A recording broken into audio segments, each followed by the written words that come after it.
bagaimana agaknya cara-cara yang boleh kita lakukan untuk amalkan gaya hidup yang sihat. Tidak kiralah anda seorang pelajar yang sedang mencari isi untuk menulis karangan ataupun memang seseorang yang sedang mencari jalan untuk ubah gaya hidup. Dalam video ini saya senaraikan 10 cara yang boleh anda amalkan. Jom.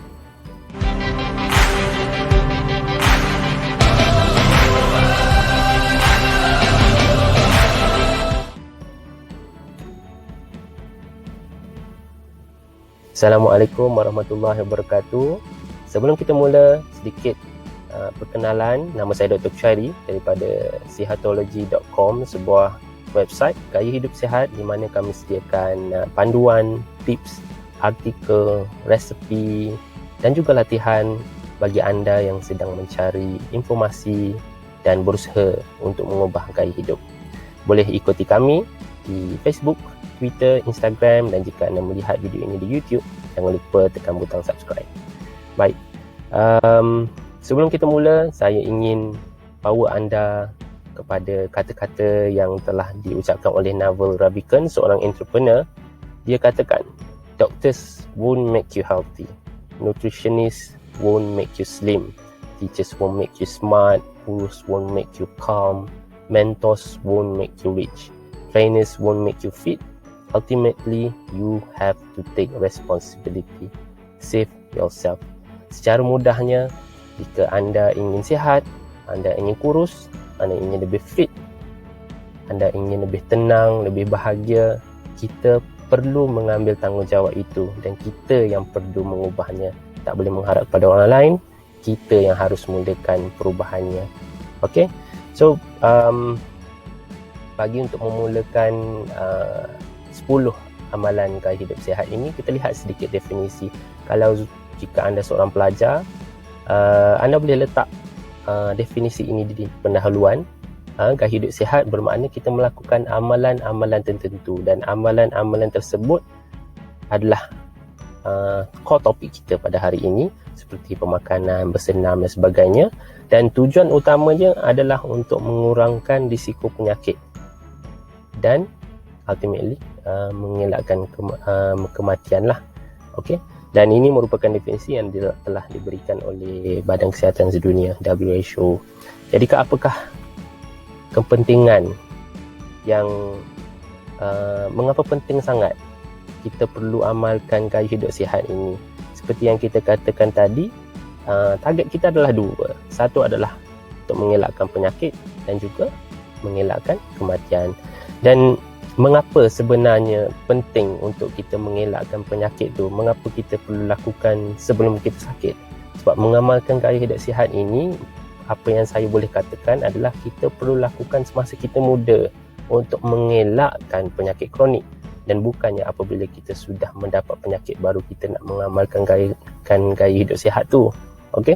So kepentingannya adalah supaya kita elakkan penyakit-penyakit tidak berjangkit ini seperti kencing manis, darah tinggi, dan kerana penyakit kencing manis dan darah tinggi ini adalah merupakan risiko, antara risiko-risiko besar untuk mendapat penyakit-penyakit yang boleh membawa kepada kecacatan sementara atau kekal seperti stroke dan juga serangan jantung. Okay? So untuk mengelakkan kita daripada mendapat komplikasi-komplikasi penyakit tersebut, haruslah kita elakkan risikonya, iaitu penyakit yang tidak berjangkit seperti kencing manis, darah tinggi, obesiti dan sebagainya. Okay? So bila kita lihat trend penyakit kronik di Malaysia ataupun penyakit tidak berjangkit di Malaysia, melihat kepada survey mobility, National Health Mobility Survey 2019 yang diterbitkan oleh Institut Kesihatan Umum, kencing manis, diabetes, trendnya meningkat dari tahun ke tahun. Daripada 2011 ada 11%, 2015 naik ke 13%, 2019 ini naik sampai 18%. Populasi Malaysia mengalami ataupun menghidapi penyakit kencing manis. Dan itu trend yang meningkat dari tahun ke tahun, dan yang fakta yang paling membimbangkan adalah 50% orang yang menghidapi kencing manis tak tahu pun mereka menghadapi kencing manis. Dan ini benda ni selalu kita lihat di hospital lah, apabila datang dengan komplikasi, dah datang dengan luka di kaki tak baik-baik, perlu buat pembedahan, potong kaki dan sebagainya, dan bila kita tanya balik dia tak tahu pun dia ada kencing manis, dia tak pernah ambil ubat, tak pernah ambil rawatan dan sebagainya.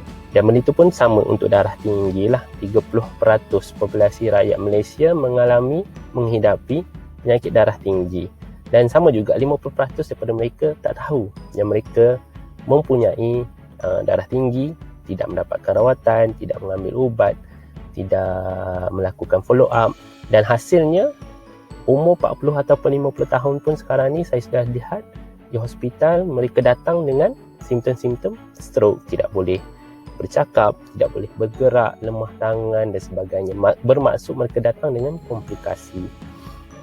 Antara benda-benda risiko-risiko lain yang terdapat dalam NHMS 2019 adalah obesiti, di mana 50% kita adalah antara negara yang tertinggi prevalence obesity di Asia Tenggara berbanding negara-negara lain lah. Begitu juga dengan diabetes. Dan fakta-fakta menarik lain adalah 25% rakyat Malaysia tidak aktif dari segi fizikal. Di manakah anda? Dan ini antara yang menarik juga, 95% rakyat Malaysia tidak makan sayur dan buah-buahan dengan mencukupi, iaitu 5 serving setiap hari. So ini adalah antara fakta-fakta menarik yang melibatkan kita lah di Malaysia. Kita panggil data-data lokal lah.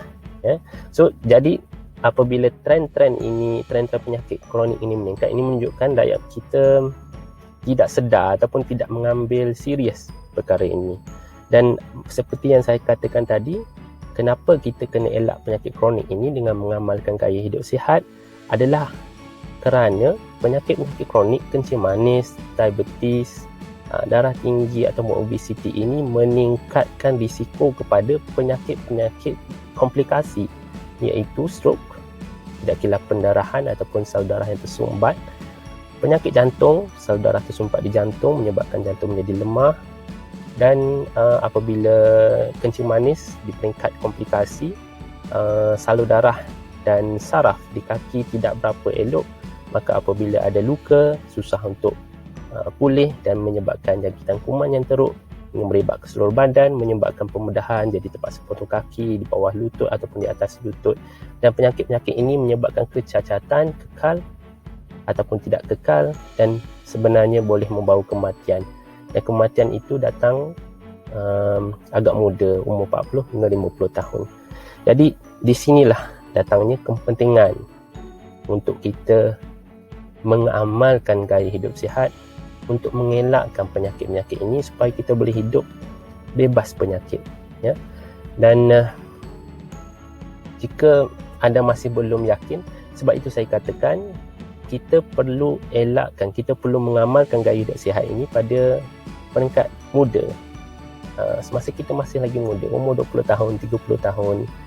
Dan bukannya kita baru nak mengubah gaya hidup menjadi lebih sihat pada umur 50, 60 tahun apabila kita sudah menghidapi penyakit sejak sekian lama. So benda tu boleh membawa kepada komplikasi kerana benda tu berlarutan hingga satu masa yang lama tanpa kawalan, tanpa follow up dan tanpa rawatan. So dia akan datang dengan komplikasi dah tanpa kita sedar. Sebab itu kita kena lakukan sesuatu untuk elak penyakit-penyakit kronik ini supaya kita boleh elak risiko penyakit-penyakit yang membawa komplikasi kecacatan. Okay, the greatest wealth in life is health, dan the key to a healthy life is a healthy lifestyle. So mari kita mula bagaimana 10 cara yang boleh kita lakukan, 10 cara praktikal yang boleh kita lakukan untuk mengamalkan gaya hidup sihat. Apa-apa pun, yang pertama, kita tak boleh lari daripada pemakanan yang sihat. Kerana seperti kata Hippocrates, all disease start from the gut. Penyakit bermula daripada perut. Kerana kita boleh kata ini ada penyakit yang tidak berjangkit lah, sebagai contoh kencing manis, darah tinggi dan sebagainya. Kerana diabetes misalnya, kita boleh lihat antara risiko berlakunya diabetes adalah kekebalan badan kita kepada insulin kita sendiri. Bukannya kita tidak menghasilkan insulin yang cukup. Itu adalah type 1 diabetes, tapi kebanyakan kita adalah type 2 diabetes apabila kita tak sensitif kepada insulin kita. Dan ini disebabkan oleh pemakanan yang menyebabkan insulin naik secara mendadak, secara kronik, iaitu pemakanan yang tinggi gula, minuman tinggi gula, pemakanan yang tinggi karbohidrat ringkas seperti nasi putih, roti putih yang dalam kuantiti yang banyak dan secara kronik. Dan ini hal-hal ini meningkatkan risiko untuk menghadapi diabetes, terutamanya gula putih. Ya, makanan yang tinggi gula putih, minuman teh tarik, minuman botol, minuman tin, ya, minuman cordial dan sebagainya. Dan penyakit jantung ataupun penyakit stroke juga berkait rapat dengan daging yang diproses, ya, seperti sausage, nugget dan sebagainya, daging merah. Sama juga karbohidrat ringkas dan juga minuman manis. Jadi dalam kita mencari jalan untuk mengubah gaya hidup sihat, kita tak boleh lari daripada pemakanan yang lebih sihat. Jadi sebenarnya ada banyak cara yang boleh kita lakukan, tetapi untuk saya simpulkan sebagai apa yang boleh, tindakan yang boleh anda lakukan mulai hari ini adalah fokus pemakanan anda dalam mengambil makanan anda itu daripada bahan-bahan yang asli, ya, whole foods, iaitu sayur-sayuran, buah-buahan, ikan-ikan segar, ayam dan daging yang segar. Jangan ambil sumber ayam dan daging itu adalah daripada yang diproses seperti sausage, burger daging dan sebagainya. Dan lebih banyak masak di rumah. Ada satu kajian itu menunjukkan mereka yang makan masakan di rumah adalah lebih baik dari segi mengelakkan penyakit-penyakit kronik, ya. Dan perbanyakkan sayur-sayur dan buah. Seperti mana dalam piramid makanan 2020 ada satu perubahan di mana hidangan yang perlu kita ambil paling banyak adalah sayur-sayur dan buah. Dan seperti yang kita katakan tadi tu, 95% rakyat Malaysia tidak mengambil 5 hidangan sayur dan buah yang secukupnya, yang sepatutnya. Jadi cuma 5% saja yang makan secukupnya. Okay. So, di manakah kita? Adakah kita dalam golongan 95% yang tak cukup makan sayur dan buah, ataupun kita berada dalam golongan yang 5% tersebut? Okay.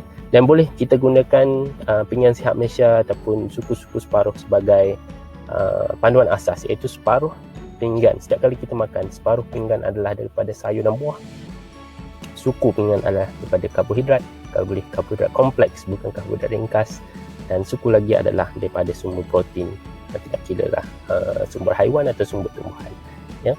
Dan yang kita boleh lakukan adalah elakkan jenis-jenis makanan yang boleh meningkatkan insulin seperti makanan, minuman manis, ya. Dan juga kawal pengambilan karbohidrat ringkas kita, refined carb kita, iaitu nasi putih, roti putih, tepung putih dan sebagainya. Elakkan makanan yang diproses seperti saya kata tadi, sausage, daging, di mana ia juga adalah risiko kepada colon cancer ataupun kanser usus, ya. Dan elakkan makanan cara memasak yang bergoreng menggunakan minyak berulang-ulang yang boleh meningkatkan kemungkinan risiko peningkatan trans fat dalam makanan tersebut, yang juga dikaitkan dengan penyakit jantung, stroke dan sebagainya. Okay, so saya rasa 7 perkataan ini yang diucapkan oleh Michael Pollan, iaitu yang boleh kita gunakan sebagai panduan dan saya sendiri gunakan, iaitu eat food, not too much, mostly plants. Eat food ni bermaksud makan makanan yang asli, makan makanan whole foods, bukan makanan yang diproses, ya. Makanan yang diproses ni bermaksud makanan yang diambil dari sumber asli, contoh daging ataupun ayam yang dibuat di kilang, dimasukkan dengan bahan-bahan sintetik, dengan bahan pengawet, bahan-bahan perasa yang berlebihan, ya. So, kita perlu elakkan makanan tersebut kerana makanan-makanan yang telah diproses ini sebenarnya telah dikategorikan sebagai risiko kepada penyakit kanser, penyakit jantung dan juga stroke, ya. Jadi fokuskan makanan yang asli yang dibeli di pasar dan dimasak di rumah. Okay? Dan not too much. Seperti mana kita dalam agama Islam sendiri, kita kata kita perlu makan mengikut keperluan dan tidak makan berlebih-lebihan sampai terlalu kenyang, Dan yang akhir sekali adalah mostly plants, ya. Daripada tumbuhan sendiri kita boleh dapat karbohidrat kompleks, kita boleh dapat protein, walaupun kita kena varietykan pengambilan protein daripada tumbuhan kita, dan juga kita boleh dapat lemak yang baik daripada kekacang, avocado dan sebagainya. So eat food, not too much, mostly plants. Okay. Dan seterusnya adalah elak dan reverse obesity jika sudah menghadapi obesity. Berdasarkan NHMS, 50.1% rakyat Malaysia mempunyai berat badan berlebihan, bermaksud BMI lebih daripada normal dan obese. Jadi di manakah kita? Sebenarnya sangat mudah untuk kita melihat BMI lebih daripada paras normal, iaitu 25, dan saya sendiri pun sebenarnya berada di paras 25, kadang-kadang 24. So sebenarnya kita perlu berusaha bersungguh-sungguh untuk elak obesiti, kerana kalau berdasarkan kajian, obesiti mempunyai hampir 18 risiko untuk mendapat 18 jenis penyakit, termasuklah penyakit jantung, stroke, arthritis, sakit sendi, penyakit hempedu dan sebagainya. Jadi InsyaAllah nanti kita akan lakukan video dari semasa ke semasa untuk memberikan tips-tips untuk elak dan juga untuk reverse obesity ini. Pertama sekali, antara tips yang pernah saya tulis dalam satu artikel di sehatology.com adalah 1. Tahu tahap kategori obesity kita.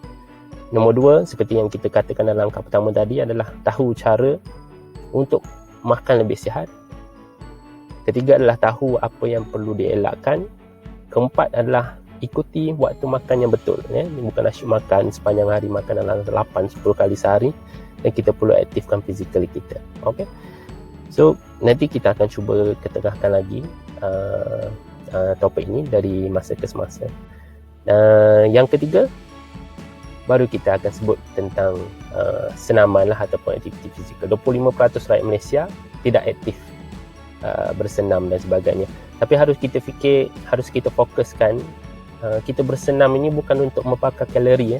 Bukannya kita jogging bakar 200 kalori, so balik tu boleh makan aiskrim 200 kalori.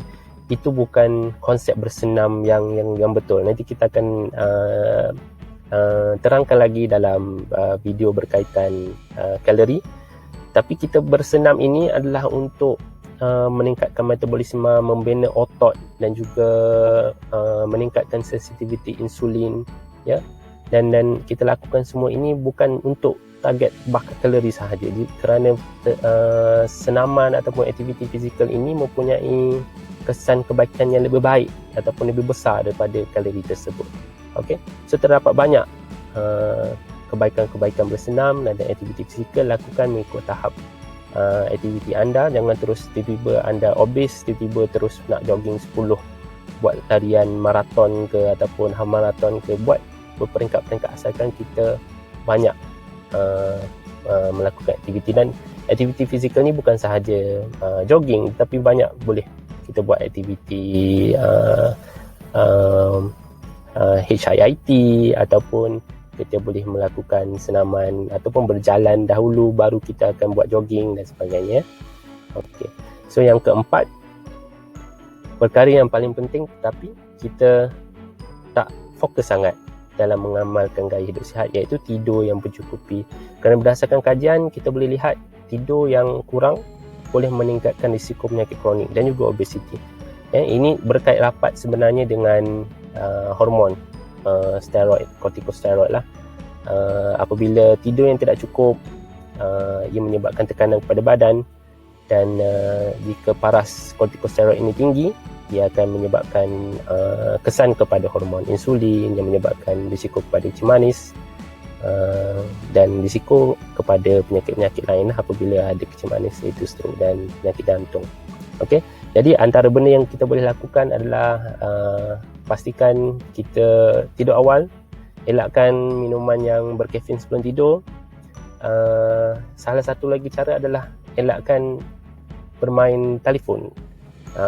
Kita scroll Facebook, Twitter, Instagram, TikTok dan sebagainya sebelum tidur, kerana cahaya tersebut akan mengganggu proses penghasilan melatonin dan menyebabkan kita lambat untuk mengantuk, ya. Dan gelapkan bilik dan pastikan selesa, sejuk dan sebagainya. Okey, dan pastikan kita mempunyai masa dan wang yang cukup lah untuk tidur. Jangan tidur lambat sehingga esok pagi nak bangun kerja jadi tidur hanya 2-3 jam. Jadi itu akan mengganggu produktiviti dan mengganggu kesihatan kita sendiri. Okey, yang seterusnya nombor 5 adalah elakkan tekanan emosi. Ini juga berkait rapat dengan hormon kortikosteroid, di mana ia mempunyai kaitan rapat dengan hormon insulin dan sebagainya. Dan apabila stres ni, apabila ia terjadi acute stress, seperti macam contoh kena kejar anjing ke, kena kejar lembu ke, adrenalin meningkat dan kita lari, itu adalah acute stress. Itu adalah untuk survival kita. Tapi apa dalam dunia moden sekarang ini, kita lebih kepada chronic stress, dan ia menyebabkan ketidakstabilan hormon, dan perkara ini menyebabkan badan kita mempunyai sistem imun yang lebih rendah, ya, mengganggu sensitiviti insulin dan sebagainya.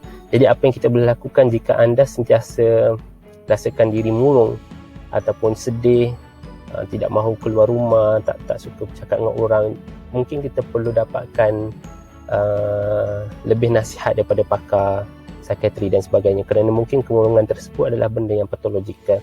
Ataupun tips-tips yang lain untuk elakkan tekanan emosi adalah sentiasa latih diri kita untuk mempunyai satu reaktif. Kita punya reaction kita kepada sesuatu yang stressful itu perlulah dilakukan dengan positif dan dengan tenang. Jangan overthink perkara-perkara yang masih belum kita tahu, ya, dan sentiasa bersyukur, mempunyai sasaran yang realistik dan suasana persekitaran yang positif. Semua ini memainkan peranan supaya kita sentiasa tenang dan hormon kortikosteroid kita tu tidak meningkat secara kronik, dan secara langsung akan membantu kita untuk mendapatkan badan dan mental yang lebih sihat. Okey. So yang keenam adalah berhenti merokok. Ini adalah untuk mereka yang merokok lah. Tapi sebenarnya berhenti merokok tu kita berdasarkan kajian memang dah jelas. Kalau tengok rokok punya kotak tu pun kita dah tengok pelbagai daripada mati pucuk, lung cancer, stroke, penyakit jantung dan sebagainya. Semua tu ada risiko daripada merokok. Tapi harus kita tahu yang anda berhenti merokok bukan untuk kesihatan diri anda sendiri, tetapi adalah untuk orang di sekeliling kita, anak-anak, isteri ataupun orang yang berada di sekeliling kita. Perlu kita merokok lah, kerana second hand smoking ataupun third hand smoking juga membawa risiko yang sama.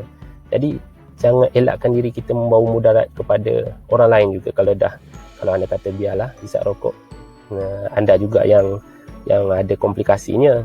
Tapi itulah, kita kena fikir orang lain jugalah. Kalau anda nak bertanggungjawab dengan apa yang anda buat sahaja, tak apa, sebab anda juga yang menghadapi komplikasinya. Tapi bila anda melakukan mudarat kepada orang lain, perlu kita fikirlah, takkan anda nak melakukan mudarat kepada isteri dan anak-anak anda juga, kan? So apa yang boleh dilakukan adalah cari jalan untuk berhenti merokok. Ada banyak rujukan di hospital, kita ada klinik berhenti merokok, ada banyak maklumat-maklumat dan strategi yang boleh dicari dalam carian Google dan sebagainya. Okey. Yang seterusnya adalah pemeriksaan kesihatan. Okey, benda ni perlu dilakukan sebenarnya apabila kita berumur 35 atau 40 tahun. Kita perlu lakukan secara berkala. Paling-paling pun mungkin setahun sekali.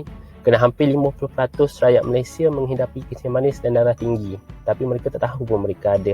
Tiba-tiba datang ke hospital dengan komplikasi, datang dengan simptom-simptom gejala-gejala stroke, datang dengan sakit dada, datang dengan luka di kaki yang tidak pulih-pulih, dan ataupun jangkitan kuman seluruh badan, tengok-tengok ada luka di kaki. Jadi bila kita lihat balik, ada gula di dalam darah terlalu tinggi, ya, datang-datang dengan tekanan darah 200 hingga 10, ya, 200 per 100, ya. So benda ni sebenarnya boleh dielakkan jika kita mengambil langkah proaktif, jika kita mengambil tanggungjawab kepada diri kita. Okey. So dalam mengamalkan gaya hidup ini, kita perlu mempunyai pemeriksaan kesihatan yang berkala. Kita perlu ambil tahu tentang kesihatan diri kita. Okey. Dan seterusnya adalah untuk, yang ni saya akan terangkan lebih banyak dalam video, tapi jika anda ke sihatology.com ada satu section di mana saya menerangkan anda juga boleh download ebook secara percuma yang saya telah tulis mengenai kebaikan berpuasa, ataupun anda juga boleh mengamalkan intermittent fasting, iaitu makan mengikut masa, ya, makan ada masa dia, tak makan ada masa dia. Okey.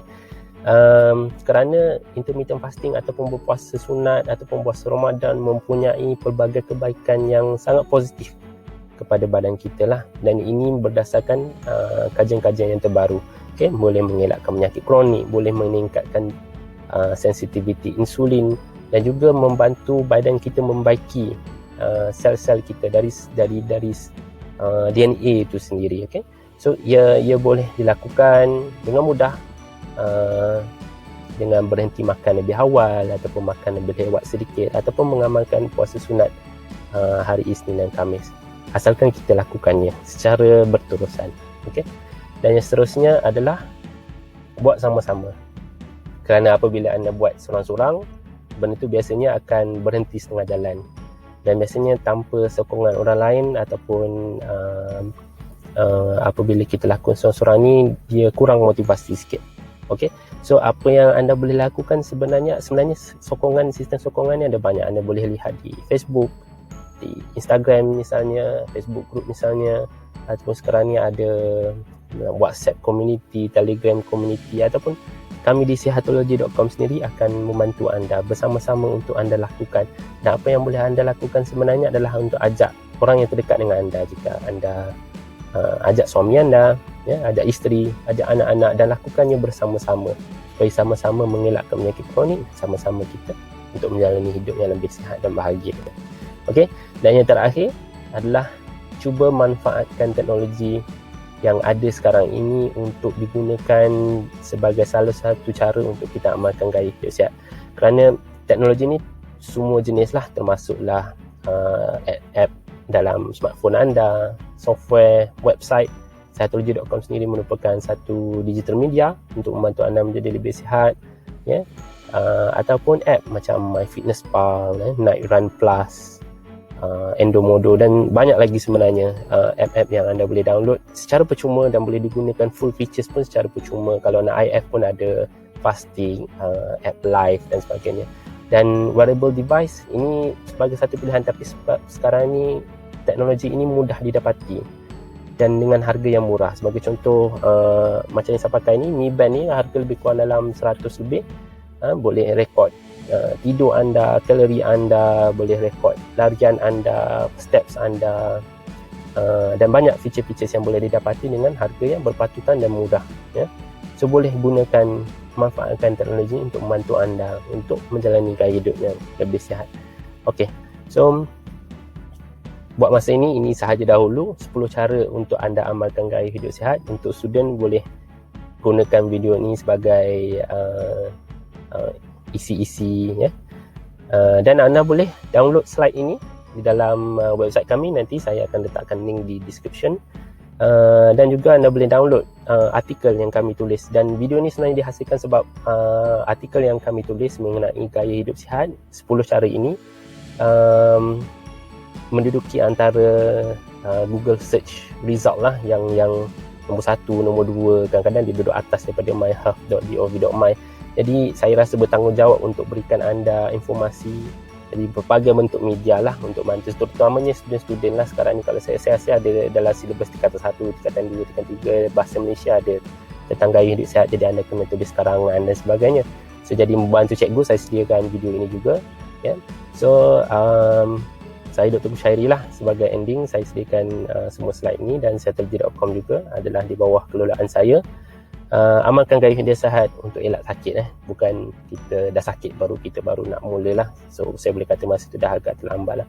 Dan saya adalah doktor bahagian pemulihan, di mana saya melihat sakit-sakit saya ni dah di peringkat komplikasi, datang dengan stroke, datang dengan dah potong kaki. So kita fokus kepada mengembalikan kefungsian mereka setakat mana semaksimum yang boleh. Dan saya melakukan sihatology.com ni pun sebenarnya adalah kerana saya ingin mengambil langkah proaktif. Sebenarnya saya banyak sangat lihat pesakit-pesakit yang dah ada komplikasi, yang dah ada potong kaki, dah ada kena stroke. Jadi saya lakukan sesuatu untuk generasi muda ni, untuk elakkan penyakit-penyakit ini. Sebab kalau dah jadi, benda tu dah tak boleh nak reverse lah. Okay? So sekali lagi, ikuti kami di sihatology.com, ikuti kami di Facebook, Twitter, Instagram. Dan jika anda melihat di YouTube, jangan lupa subscribe. InsyaAllah kami akan update lagi video-video yang banyak-banyak topik yang kita nak kupas lagi, isu kalori, isu pemakanan, isu senaman dan sebagainya. Dan Sehattujuh.com juga merupakan satu website yang telah mendapat akreditasi level 3 daripada SSM BizTrust. So jika anda ingin membeli sebarang e-book, resepi dan sebagainya dan juga latihan, nanti insyaAllah kita akan update, boleh lawati Sehattujuh.com. Baik, sekian saja daripada saya. Assalamualaikum warahmatullahi wabarakatuh.